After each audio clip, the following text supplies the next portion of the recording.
Tous les pays en dehors de la Judée avaient mis leur espérance en la venue d'un événement qui devait révolutionner le monde.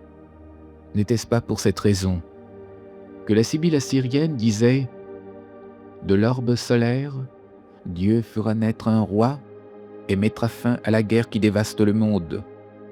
Il délivrera les captifs, il rompra leur joug et renversera les lois impies.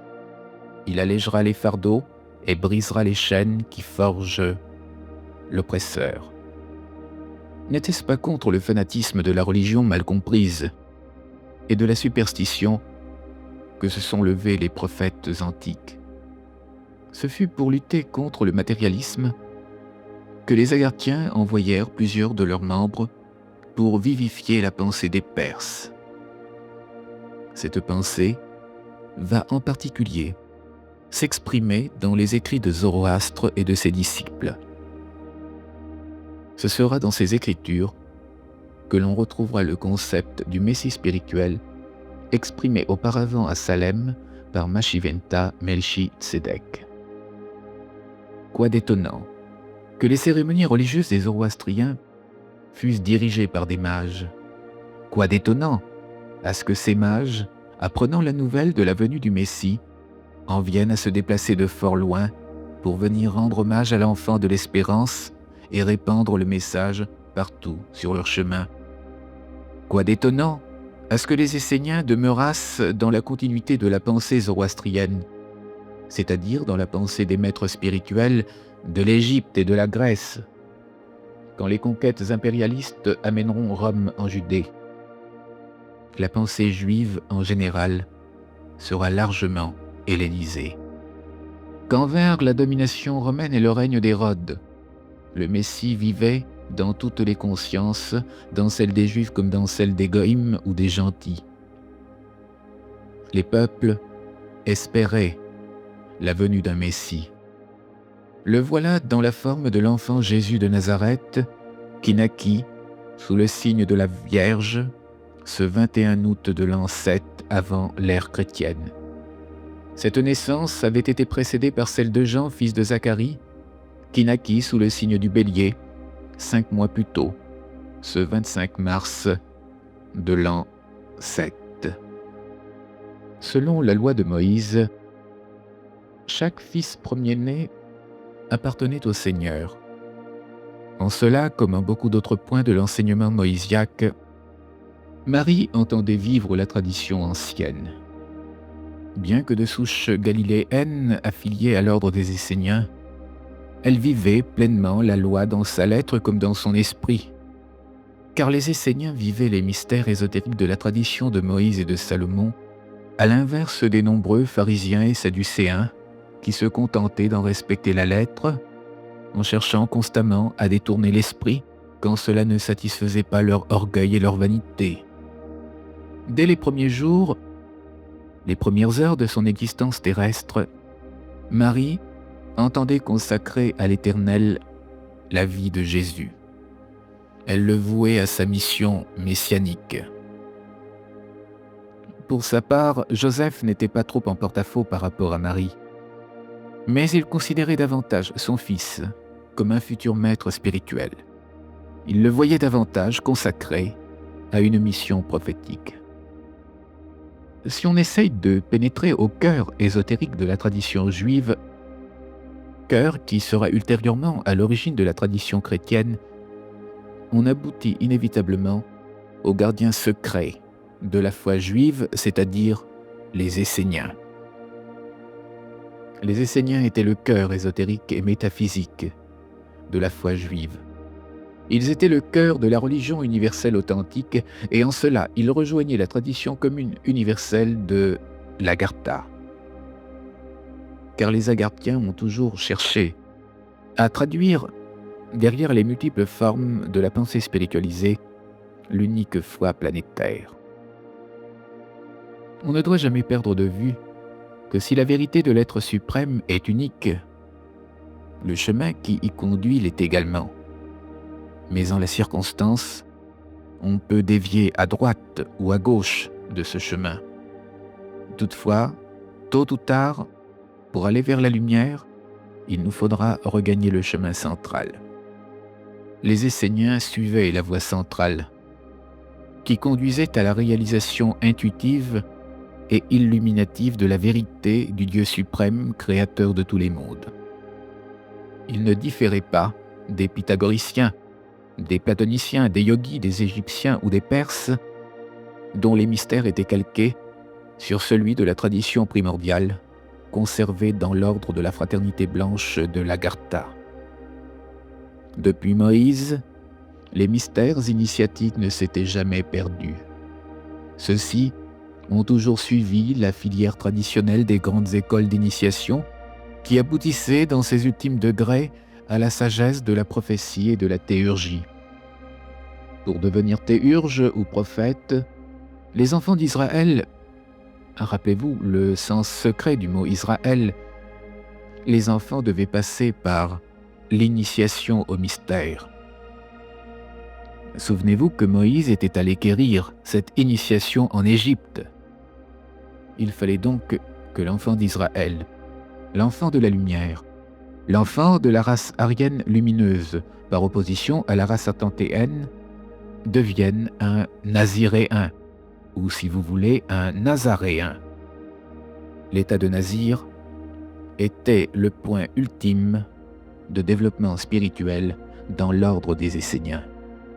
Pour comparer ce qui est comparable avec la tradition ésotérique d'une autre nation, je dirais que l'état de nazaréen, c'est le stade au cours duquel le yogi des Indes réalise l'état de samadhi, l'état d'illumination mystique suprême, qui aboutit à la projection de la conscience de l'âme sur les niveaux spirituels de la vie de l'être.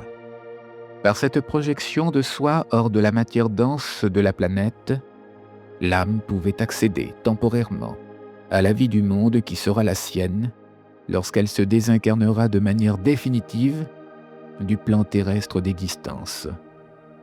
Par ce moyen, l'initié, l'adepte, entrait en communication avec les nombreuses autres catégories de personnalités divines peuplant ce monde dans lequel sa conscience a su pénétrer.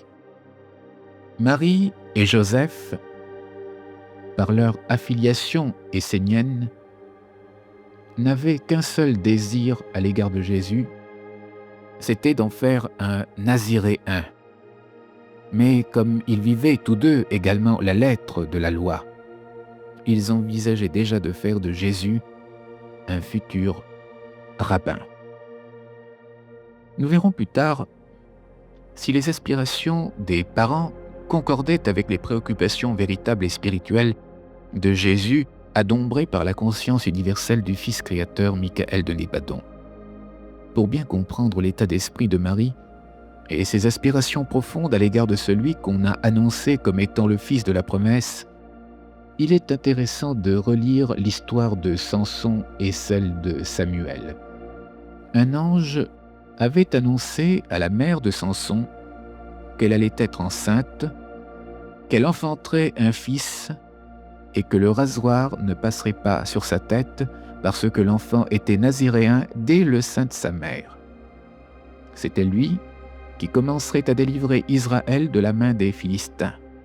Il en sera de même pour la mère de Samuel. La mère de Samuel avait demandé elle-même cet enfant à Dieu pour le consacrer à l'état de naziréen. Anna, la mère de Samuel, tout comme Élisabeth, la mère de Jean, était stérile. En demandant à Dieu de la bénir, en lui permettant d'être enceinte, elle s'engagea dans un vœu. Anna, femme d'Elkana, implora donc le Seigneur éternel en ces termes.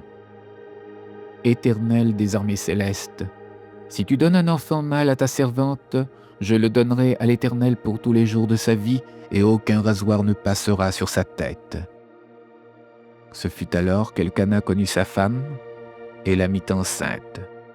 Quelque temps après, elle conçut un enfant qu'elle nomma Samuel. ce qui signifie d'après la langue sémitique primitive « splendeur intérieure de Dieu ». Anna se sentait illuminée par celui qu'elle incarnait et qu'elle considérait comme l'essence éthérée du Seigneur. Ces passages sont extrêmement importants, car ils nous font pénétrer dans le cœur de l'ésotérisme ancien. La mère de Samson, comme celle de Samuel, ou encore la mère de Jean et celle de Jésus, étaient toutes des femmes initiées à un mystère ésotérique. Les enfants qui naissaient de ces femmes étaient tous des fils de la promesse, car dès la naissance et même avant, ils étaient voués et consacrés au Seigneur, comme le déclarait le prophète Jérémie lorsqu'il affirmait « La parole de l'Éternel me fut donc adressée, et il me dit « Avant que je te formasse dans le sein de ta mère, je t'ai connu. Avant que tu fusses sorti de son sein, je t'ai sanctifié et je t'ai établi prophète pour les nations. » Plus tard, Jésus fera remarquer aux pharisiens qu'il était lui aussi un fils de la destinée lorsqu'il leur déclara « En vérité, je vous le dis, avant qu'Abraham fût, j'étais. » En l'occurrence, la femme initiée avait fait appel à une âme supérieure pour la recevoir dans son sein et mettre au monde un prophète. Cette doctrine sous-entendait l'hypothèse de la réincarnation. Dans le culte officiel des Juifs, rien de cette doctrine ésotérique ne transparaissait. Elle semblait complètement voilée ou absente du culte officiel tel qu'il se pratiquait dans le sanctuaire du Temple de Jérusalem. Mais chez les Esséniens, il n'en était pas de même, car la doctrine initiatique était le cœur de leur existence spirituelle. En fait, la doctrine secrète était bel et bien présente dans le cœur de la Torah. Il suffisait de pénétrer dans le cœur de la lettre pour en percevoir toute l'essence mystique. Même si Marie et Joseph ne comprenaient pas entièrement tout le mystère initiatique, il n'en demeurait pas moins que le couple baignait dans une atmosphère de magie mystique entretenue par les rites secrets qui se pratiquaient dans les couvents esséniens. Cela ne les empêchait pas de se conformer à la lettre, c'est-à-dire à l'aspect formel de la tradition juive. C'est pourquoi, selon la coutume juive, Marie se présentera au temple de Jérusalem, d'une part pour présenter Jésus au prêtre, effectuer son rachat, faire le sacrifice approprié, et d'autre part, assurer le cérémonial destiné à la purifier de la prétendue impureté de la parturition. En effet, Moïse avait enseigné aux Juifs que chaque fils premier-né était consacré au Seigneur, mais qu'au lieu de le sacrifier comme c'était la coutume parmi certaines nations païennes, l'enfant pouvait avoir l'habit sauve, à condition que les parents payent 5 cycles à n'importe quel prêtre autorisé. Cela était suivi par un sacrifice approprié. Par ailleurs, Moïse estimait que la femme qui avait enfanté était devenue impure et que pour se laver de cette impureté, il lui fallait passer par un cérémonial de purification. Ces 2 prescriptions touchant la pratique juive religieuse après un accouchement sont très discutables. Néanmoins, Marie n'entendait pas faire exception à la règle. Si vous avez aimé cette vidéo, n'hésitez pas à mettre un j'aime et à vous abonner à la chaîne Piotr Phoenix. C'est gratuit. Ce petit geste nous aide beaucoup pour permettre à un plus grand nombre de personnes de découvrir nos vidéos. Merci à vous.